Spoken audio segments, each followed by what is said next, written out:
for DJ Rocky's Secret Files.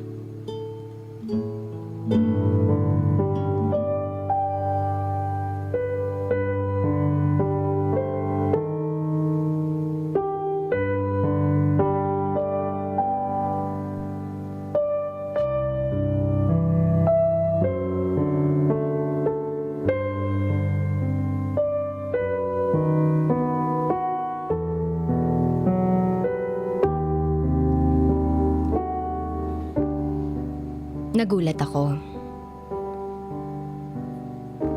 Kasi nasa tapat na kami ng isang hotel.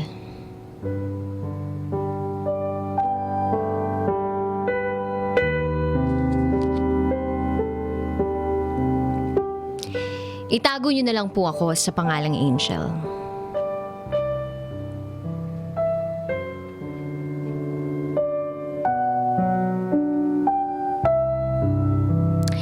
Meron akong boyfriend.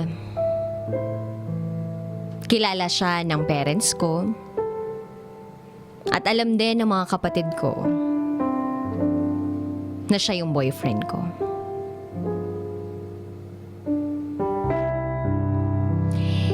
Isang araw, August 2018.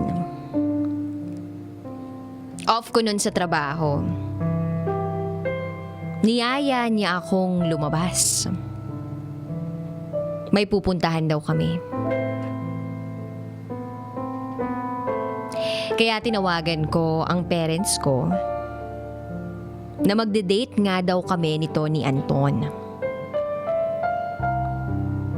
Nasa probinsya kasi yung parents ko. At ako naman, nasa Manila nagtatrabaho. Pumayag naman. So, ayun na nga. Nagsimba muna kami sa Baklaran. Tapos kumain kami sa labas. At ang sabi ni Anton, ang boyfriend ko, meron daw kaming pupuntahan. Iniisip ko, baka special date ito.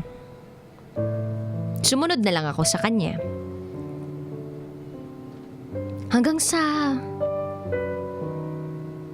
nagulat na lang ako. Nasa tapat na kami ng isang hotel. Naisip ko, baka may party kaming pupuntahan dito. O baka naman kakain kami. Nagulat na lang ako nang tanungin ako ng guard kung ilang taon na ako. Sabi ko, hala, tinatanong pa pala ang edad bago pumasok dito.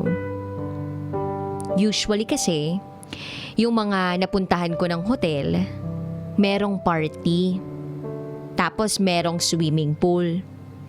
At saka kasama ko pa yung mga kamag-anak namin.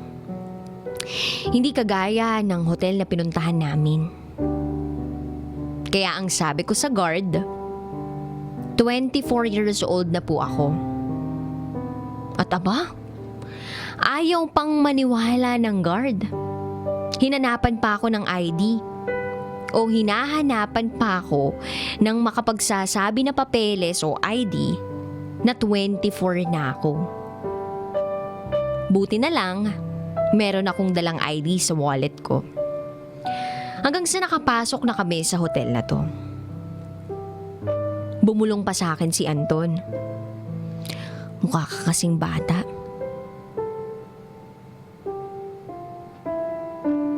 Sa isip-isip ko, halos magkasing edad lang naman kami. Tanong ko kay Anton, ano ba kasing meron dito? Hindi niya ako masagot. Hanggang sa naglalakad kami sa isang hallway at nakapasok na kami sa isang kwarto. Nagulat ako kasi kaming dalawa lang at medyo madilim pa. Ang nasa isip ko na lang, baka may sorpresa siya. Hanggang sa tumagal ng 5 minuto, hindi pa rin siya umiimik. At para bang may binabalak gawin. Kaya naglakas loob na akong magsalita at tanungin siya. Sabi ko, nasaan yung surprise? Akala ko kasi may surprise. Kasi monthsary natin, 'di ba? 1 month na tayo. At bigla ba naman siyang sumagot ng, anong surprise? Babe, try na kasi natin. Hindi naman na tayo bata eh. Yung mga tropa ko, halos lahat sila may mga anak na. Parang ako na lang yung wala. Tsaka papakasalan naman kita kapag nabuntis ka eh.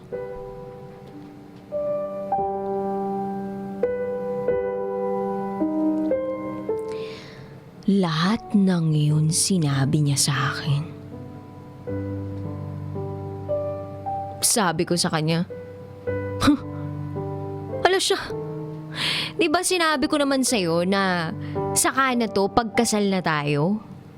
Tsaka ayoko pang mabuntis. Marami pa akong gustong gawin sa buhay, babe.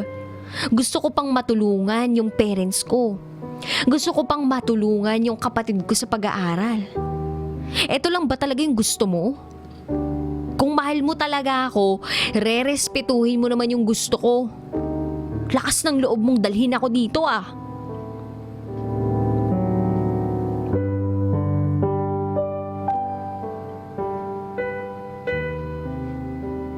At sumagot siya ng, sige na babe, dito na tayo. At bigla niyang hinawakan ng 2 braso ko. Sinabi niya sa akin, sayang naman yung binayad ko na 3 hours oh. Tsaka 6 years ko dong inaantay yung pagkakataong to.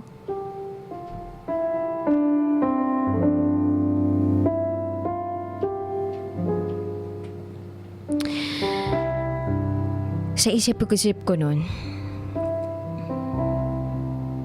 eto ba talaga yung lalaking para sa akin? Yung pipilitin ako?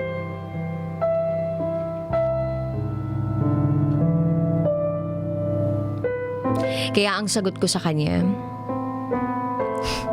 sayang-sayang ka dyan. Dapat kasi sinabi mo na agad. Eh alam mo namang ayoko nito, 'di ba? Akala ko talaga mahal mo ko. At pakiramdam ko ngayon, iba yung gusto mo sa akin. Ayoko na. Binigyan na kita ng chance kasi nga naawa ako sa'yo. Tapos sinayang mo lang. Kung gusto mo talaga ako, paghirapan mo. Gusto mong maging bakla? Eh di gawin mo. Di mo na nga ako nabibigyan ng time kasi busy ka palagi sa putek na Mobile Legends na yan. Tapos gusto mo akong makakuha? Manigas ka dyan. Tsaka magtrabaho ka naman. Huwag ka puro asa sa magulang mo.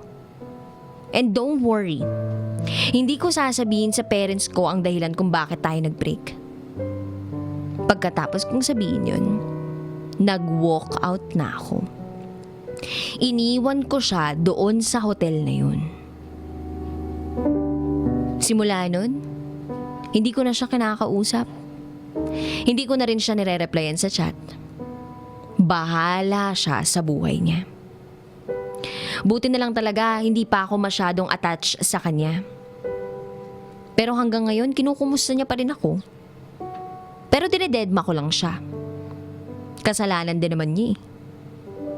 Tsaka, hindi ko siya iniyakan at hindi niya deserve yung luha kung meron man. Sa ngayon, wala man akong perpektong love life. Meron naman akong masasabing perpektong pamilya.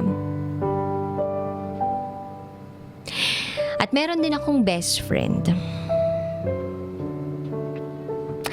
At sa gusto palang makibalita sa dating ex ko na naging best friend ko na ngayon, okay naman kami. Wala namang ilangan na nagaganap. Lumalabas din naman kami minsan, pero syempre kasama yung girlfriend niya. At dahil nga sa best friend ko siya, naikwento ko sa kanya yung ginawa ni Anton. Gusto daw niyang bigyan ng leksyon itong si Anton dahil sa ginawa niyang pagpapadala sa akin sa hotel. Pero sinabi ko na lang na wag na lang. Hayaan na lang. At buti na lang, yung best friend ko na yun, marunong makinig sa akin. Kaya nga naisip ko din, kailangan mo lang din talagang tingnan kung sino sa mga ex-boyfriends mo yung pwede mo ring maging best friend. At sa mga lalaki dyan, sana hindi lang yun yung gusto ninyo. Yung tipong pag hindi kayo napagbigyan, bigla na lang kayong sisimangot, magagalit, at minsan, maglalaho na parang wala lang. Hindi ko naman kayo nilalahat, pero sana marunong din kayong rumespeto sa mga gusto ng mga babae. At kapag iniwan kayo ng mga babae, huwag kayong mag-react na parang kayo pa ang niloko. Huwag ganun. Huwag kayong mag-react na para bang wala kayong ginawang masama. Maraming salamat po at naway maging inspirasyon to sa lahat ng mga kabataan ngayon.